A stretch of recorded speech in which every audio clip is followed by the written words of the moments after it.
네, 개장 상황 확인해보고 오셨습니다. 이어서 김기성이 꼽은 이슈윗 함께하도록 하죠. 네, 첫 번째 이슈부터 말씀 나눠보도록 할 텐데요. 그동안 공급망 차질 등으로 미국의 제조업에 대한 우려가 굉장히 컸던 걸로 알고 네네. 있는데, 뭐 이번에 제조업 지수, ISM 제조업 지수가 발표가 네, 됐잖아요. 그렇습니다. 굉장히 좋게 나왔죠? 네네. 네. 그러니까 우리가 보통 PMI 지수라고도 얘기를 하죠. 근데 ISM 그러니까 공급관리자협회에서 한다 그래가지고 그냥 ISM 제조업 지수라고도 부르고 PMI 제조업 지수라고도 부릅니다. 우리나라에서는 이 PMI 지수를 뽑지는 않고 네. 경기 실사 지수라 그래가지고 BSI 아, 지수 아마 들어보셨을 그렇죠. 겁니다. 같은 거다 이렇게 보시면 되는데, 그러니까 이게 뭔가 하면은 제조업체에 있는 구매 관리자들한테 물어보는 겁니다.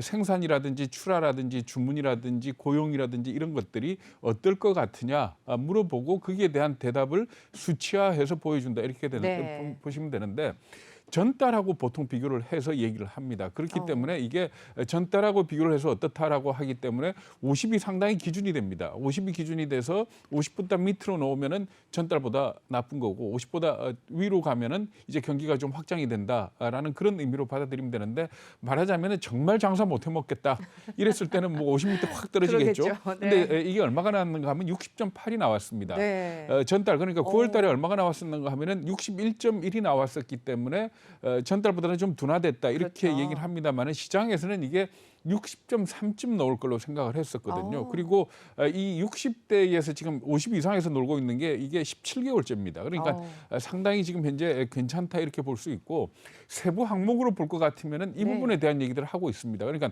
공급망 차질이라든지 인력난에 따라서 상당히 어려움은 있다 이런 얘기를 하고 있는데, 그럼에도 불구하고 수요가 아주 강하다 이렇게 지적들을 하고 있습니다. 그래서 고용 문제와 관련해서 뭐라고 얘기를 하는가 하면 사람 찾기도 힘들고 어, 사람을 뽑아놔도 더 좋은 조건으로 자꾸 이직들을 하기 때문에 네. 붙들어두기가 상당히 힘들다라는 그런 대답들이 많이 나왔다 이렇게 얘기를 하고 있습니다. 네, 첫 번째 소식으로 미국의 제조업 지표에 관련한 소식 전해드렸습니다. 이어서 또 우리 국내 쪽도 살펴보지 않을 수가 없을 것 같은데요.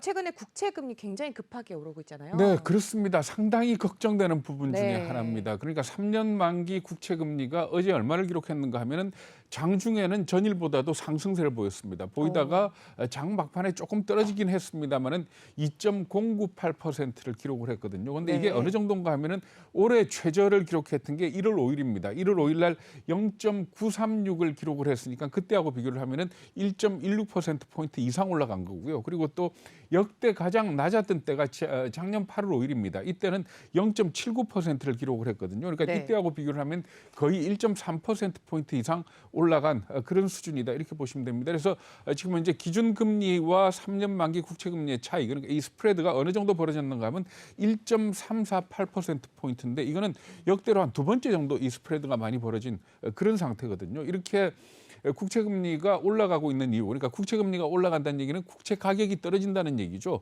그 이유는 뭔가 하면 외국인들이 국채를 갖다가 대량 매도를 하고 있는 걸로 이렇게 나타나고 네. 있기 때문입니다. 외국인들이 지난 한 달 동안에 7조 4,099억 원어치의 3년 만기 국채를 팔았다 이렇게 나오고 있거든요. 그러니까 결국은 이 부분 때문에 국채금리가 떨어지는 거 아니냐, 국채금리는 오르고 국채 가격이 떨어지는 거 아니냐 이렇게 풀이를 하고 있는 겁니다. 외국인들이 왜 우리 국채 매도에 나선 걸까요? 몇 가지를 지적을 할 수가 있을 것 같습니다. 네. 첫 번째는 테이퍼링. 테이퍼링 때문에 아무래도 우리 쪽에서 돈을 좀 빼가야 될 수요가 있을 거다 이렇게 볼 수가 있고요. 그리고 두 네. 번째는 지금은 이제 한국은행이 금리 인상을 예고해놨지 않습니까? 아, 기준금리가 올라가게 되면 시중금리는 당연히 따라서 올라가게 되겠죠. 그러니까 이 얘기는 뭔가 하면은 채권값이 앞으로 떨어질 거다라고 생각을 하면 지금 갖고 있는 사람이 채권을 팔아버리고 나중에 다시 살 수 있는 거 아닙니까? 그렇죠. 그러니까 기준금리 인상이 지금 적어도 11월 달에 한 번 있을 거고 많게는 아마 1월 달에도 또 올라가지 않겠느냐 이렇게들 예상을 하고 있기 때문에 이 기준금리 인상에 대비해서 채권을 파는 세력들이 꽤 있다 이렇게 볼 수가 있는 겁니다. 그리고 또 하나는 뭔가 하면 우리나라 국가 재정이 작년부터 코로나 사태 이후로 굉장히 이 대규모 적자 재정 아닙니까? 그렇습니다. 적자 재정이라는 것 자체는 세금으로 충당이 안 되는 부분을 채권을 발행을 해서 돈을 마련을 한다 이 얘기이기 때문에 네. 결과적으로 채권 발행이 늘어난 상황. 네. 그것 때문에 채권 가격이 떨어졌다 이렇게 보시면 되는데 지난해의 국채 발행 규모가 어느 정도인가 하면은 174조 5천억 원이라 합니다. 그리고 또 올해는 176조 4천억 원이거든요. 근데 2019년하고 비교를 하면 2019년에는 101조 정도 발행을 했습니다. 그러니까 거의 70조 정도 더 많이 발행을 했기 때문에 결과적으로 채권의 공급이 늘어나서 채권의 가격이 떨어지고 채권 금리가 올라갔다 이렇게 네. 보시면 되는데 그리고 또 하나 지적하는 부분이 있습니다. 최근에 그 대선전이 개막을 하면서 일부 주자들 같은 경우에 재난지원금 전 국민한테 주겠다 이렇게들 얘기를 하고 있지 않습니까? 네. 이건 역시도 상당 부분을 국채를 통해서 마련할 수밖에 없습니다. 그렇겠죠. 이렇게 되면은 뭐 그거야 뭐 대통령 된 사람이 결정할 일이긴 하지만은 금융시장만 놓고 봤을 때는 국채 발행이 늘어나게 되면 결과적으로 국채 금리는 올라간다. 네. 이런 측면에서 볼 적에 지금 현재 국채와 관련해서 금리가 올라갈 이유가 상당히 많구나 하는 그런 측면에서 좀 불안하게 보고 있는 게 사실입니다. 네, 국채 가격은 떨어지고 금리는 올라가는 상황이 벌어질 것이다. 이쪽으로 좀 점쳐보는 것 같습니다. 네, 우리 시장 얘기 또 해봤고요. 이어서 세 번째 이슈도 좀 살펴보겠습니다. 세 번째 이슈들, 최근 들어서 유럽을 비롯해서 전 세계가 다 탈탄소, 친환경 이제 대세가 된 듯한데요.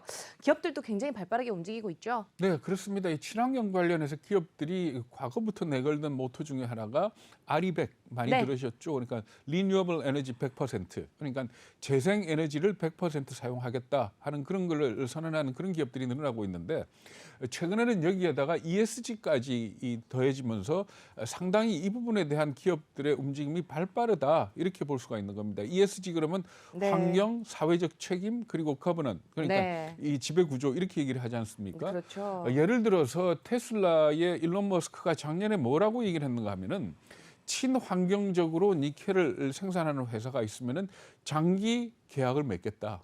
이렇게 얘기를 할 정도거든요. 그러니까 말하자면은 어떤 이 원자재나 제품을 수요로 하는 기업들이 필요로 하는 기업들이 그걸 공급하는 회사에다 대고 너네 회사가 친환경적 그리고 네. 재생에너지를 제대로 사용을 했는지 이 부분을 갖다 지금 강조를 하고 있는 그런 상황인 겁니다. 네, 사실상 어떤 원료를 쓰는 것도 굉장히 또 중요하긴 하겠지만 또 사실 또 폐기물 처리도 중요하고 또 이런 거에 따라서 또 입지도 또 달라지지 그렇죠. 않을까요? 그래서 예를 네. 좀 들어볼 것 같으면요. 사실은 지금 삼성 파운드리 공장을 어디다 짓느냐 하는 게 지금 문제가 많이 되고 있지 않습니까? 그럼요. 미국에서는 어디다라고 얘기를 하고 있는데 한때 텍사스의 테일러 씨가 유망하다 이렇게 얘기를 했었죠. 그때 테일러 씨가 삼성전자의 내건 조건 중에 하나가 뭔가 하면 폐수 처리를 해주겠다라는 그런 내용이 있었고요. 네. 그리고 LG 에너지 솔루션 같은 경우에는 작년 8월에 오스트레일리아의 이 광산업체하고 계약을 맺었는데 네. 그 광산업체 이름이 뭔가 하면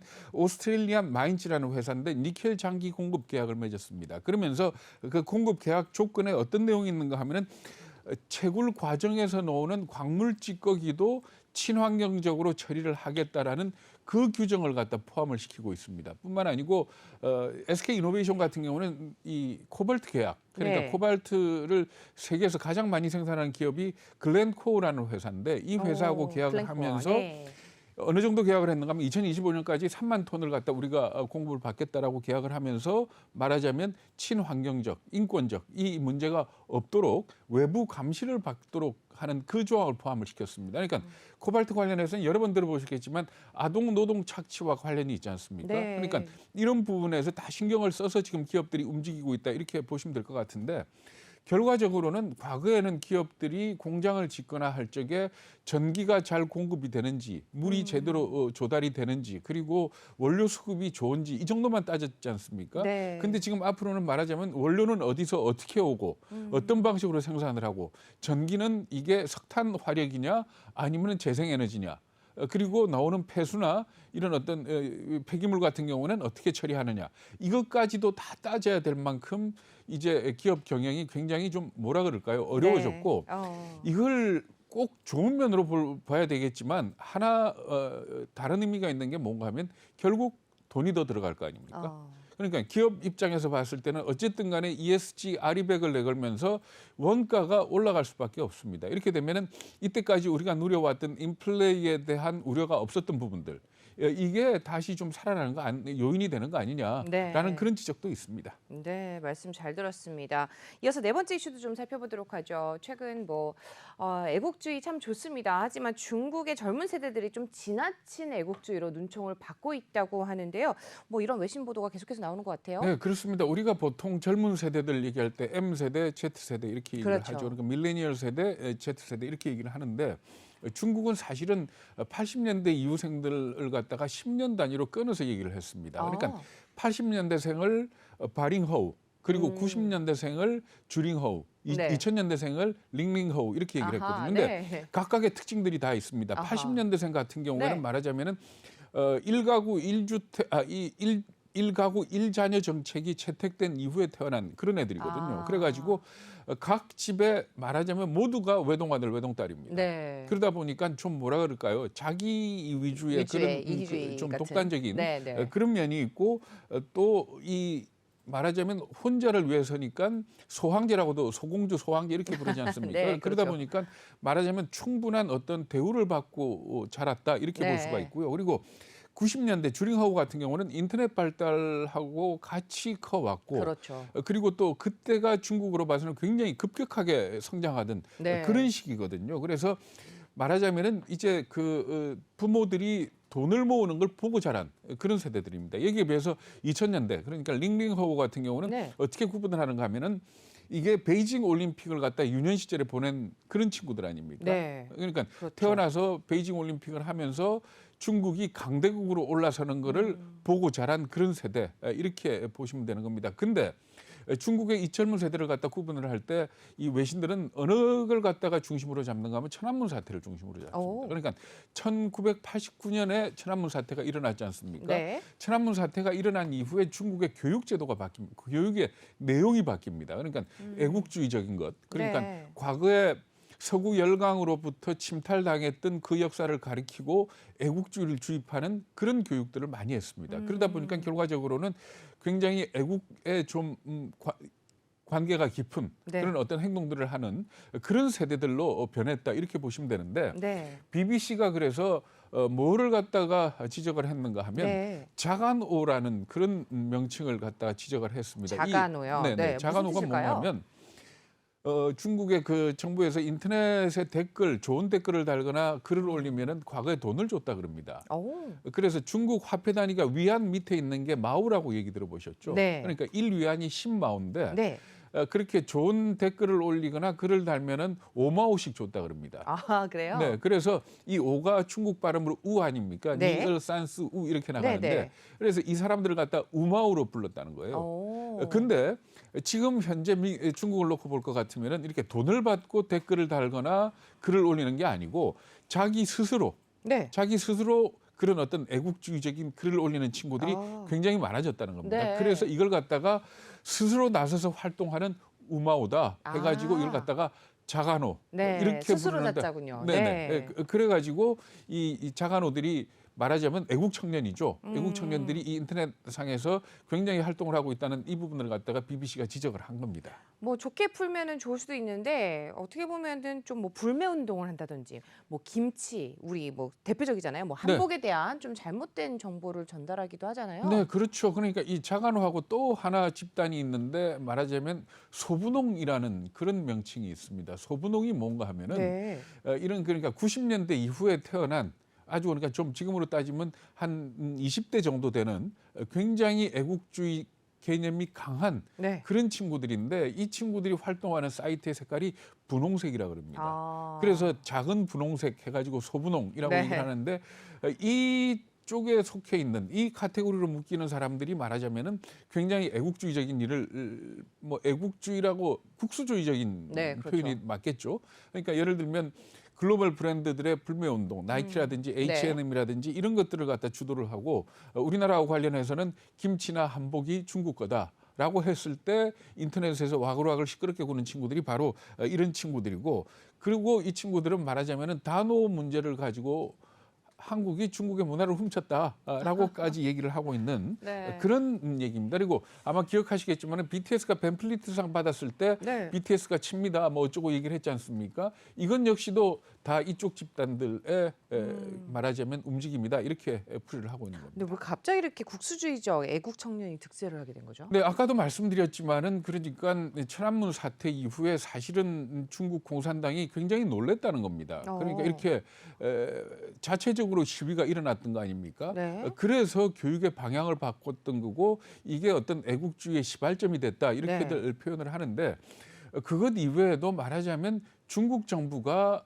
이게 자발적인 것처럼 보이지만은 이 활동 자체가 자발적인 것 같이 보이지만은 사실은 뒤에서 중국 정부가 좀 도와주고 있는 거 아니냐. 그러니까 이런 사이트라든지 이런 어떤 뭐 유튜브는 아니죠. 그러니까 어떤 SNS상의 활동에 대해서 중국 정부가 간접적으로 광고하고 연결을 시킨다든지 해서 그런 도와주는 측면도 있는 거 아니냐 하는 그런 분석들도 나오고 있습니다. 그래서 더 왕성한 거 아니냐라고 얘기들을 하는데 기본적으로 제가 보기에도 자발적인 부분이 굉장히 강하다 이렇게 봐야 될 것 같습니다. 네, 뭐 애국주의도 좋지만 너무 지나치면은 좋지 않을 것 같아요. 중국 자체도 봤을 때 좋지는 않지 않을까요? 그렇죠. 그러니까 결국은 외부 세계하고 저러다 보면 계속 단절이 되는 거고 그리고 이성적인 판단이 마비가 되는 거 아니냐. 네. 그리고 우리가 볼 적에 가끔 소름 돋는 그런 장면들도 연출이 되지 않습니까? 예를 그럼요. 들어서 영화 장진호를 보고 운다든지 거수경례를 한다든지 하는 거는 네. 사실 민주사회에서 보기에 꼭 저럴 수 있을까라고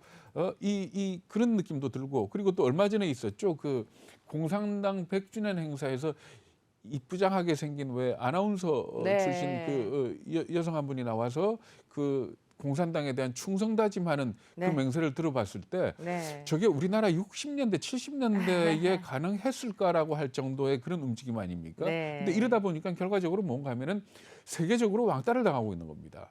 그러니까 얼마 전에 조사를 했던 거죠. 그러니까 퓨리처 센터, 미국의 여론조사 센터가 조사를 해봤더니 네.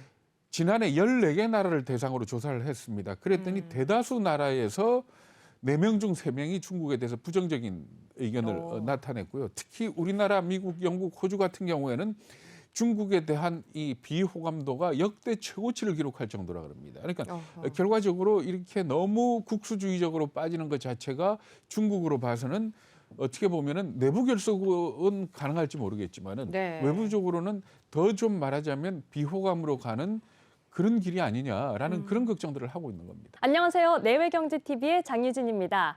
저희 내외경제TV의 다양한 콘텐츠 잘 보고 계신가요? 더 많은 영상과 콘텐츠를 원하신다면 화면 왼쪽에 있는 버튼을 누르셔서 저희 내외경제TV를 구독해주세요. 저희 다시 보기 채널도 있으니까요. 많은 관심 부탁드립니다. 안녕!